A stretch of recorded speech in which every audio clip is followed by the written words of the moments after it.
Alright, this was our film, The Pursuit, and I hope you all liked it as much as we did. When we first set the project, we decided, we looked into different genres, and we thought that black comedy would be really good originally, because it was different, it was unique, and no one had actually done it before. We researched into Fargo, which is the middle one, and we kind of looked at it, and it was complicated. It wasn't, you couldn't really understand it.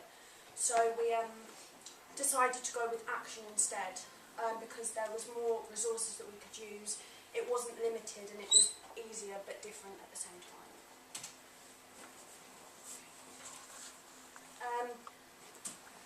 So we watched a trailer called District 13, which in a minute I'll explain more about.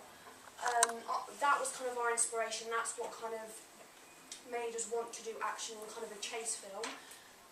After planning it and sorting it out, we came up with a new title, which was The Pursuit.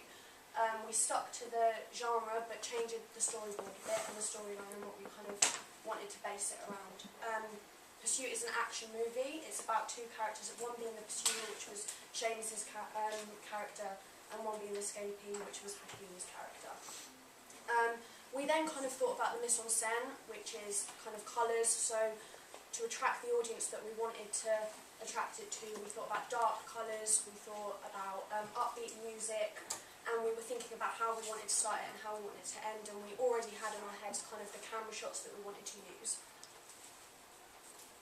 As a group, then we chose the roles that we were going to play, so we decided that Hakeem and Seamus were going to be the actors in it, and me and Ayat were going to stick to filming and editing. Then we decided the location that the film was going to be in.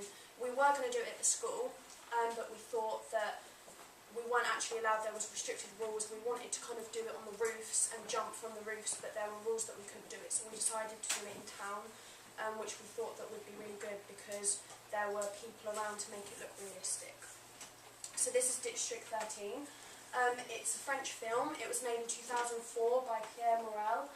It's known for its stunt sequences. Most of the scenes in it aren't actually have any effects in it whatsoever. It's all stunts, how they jump. We saw one particular scene in it, which was a car park scene, which the escapee jumped off to a different level, and that was kind of our inspiration, that we wanted to kind of make it look like that, but make it in our own way as well. And if you look at the two shots at the bottom, that was kind of the effect that we wanted to give off, and the kind of shots that we wanted to do, but using close-up so you could see the expression on their faces as well. For the audience, we decided to do research here at school and also around town, and to people close to our own age, and for example 15 to 24 year olds. After we researched our potential audience, we decided to make our target audience 15 to 24 year olds, but males, because they were like 75% of our questionnaire was taken by men, and they were they watched action movies the most. Although our secondary research implied that the usual audience for action movies is actually 15 to 40 year olds, we decided to go on our own research since we're going to be showing it to people who took our questionnaires. We attracted our audience by using information harvested from the filled out questionnaires. For example, the questionnaires said that more than 50% of the people who took it expected the opening of an action movie to open with a running chase or a chase scene. So we decided to make this the basis of our movie.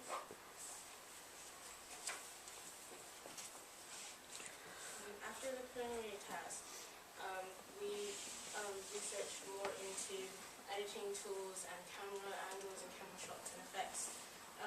But before, we didn't actually do that much because our preliminary test didn't need that much editing and we didn't need to know that much. But afterwards, we researched into different camera angles and camera shots. For example, a low shot, making someone appear like higher and mighty, and a long or a wide shot, establishing a location. We also got a lot more confidence action, because we learned how to create continuity, which is like the flow of the movie, to make it look more professional rather than amateur, which means it would look like a bit and it wouldn't really go. And then there was also a lot of script changes that we did, because we went through a lot of genres before we actually decided to do action. Yeah, and we also had some issues with continuity at first, because we didn't really get the whole concept of like mise en scène and things like that at first, and we had to go back and film it again, because there's this rule called the 180-degree rule. You can't pass a line, otherwise it will look a bit strange. So we had to go back after the third filming and film that again because it went wrong.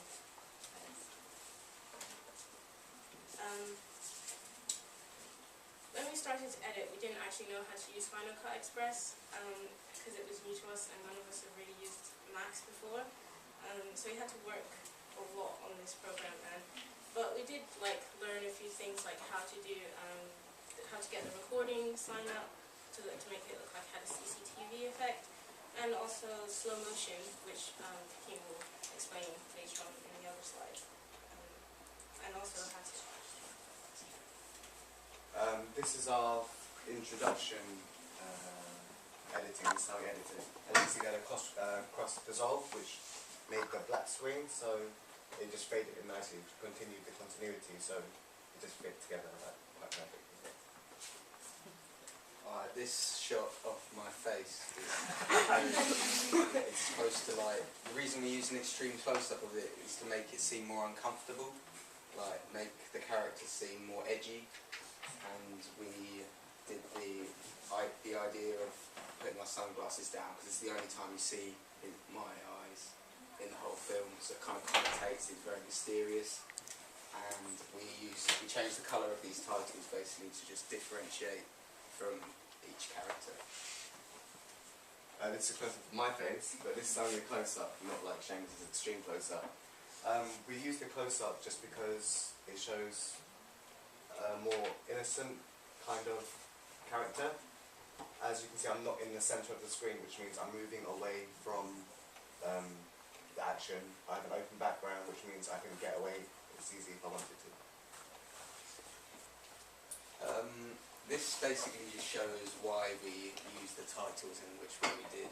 So between these two scenes, between the city running and the grassy sort of running, there was no sort of link between them. So we basically just put in the title of the pursuit. We thought it looked pretty effective, and it also added a lot of continuity to our piece. This is a long shot. I'm there, and Seamus is there. We used the long shot to show the distance that we actually had to run, which was, I can tell you, it was really tiring.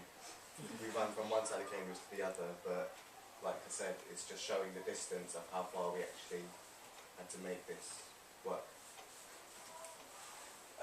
This establishing shot we used to basically show, like, it's sort of like a final showdown sort of area. We made it grey to make it seem desolate and empty. But you see there's only one car here, meaning that it's completely solitary, and that there's only them two, and they're facing off. This is our slow motion shot. This is all just one shot when we started with it, but we had to use a cut tool and cut it several times, and for each different segment we had to decrease the time by half a second to give it that slow motion effect, which took quite a while to do. And this extreme long shot we used basically to show the distance between the two characters, and there's a lot more colour in this shot. This looks like it's sort of like an exit point, and he's getting over, and as soon as Hakeem ducks under the wall, you can't see him anymore, showing that he's gotten away completely. And I think this shot's quite effective in showing that. Thank you for listening. Okay, round of applause, please.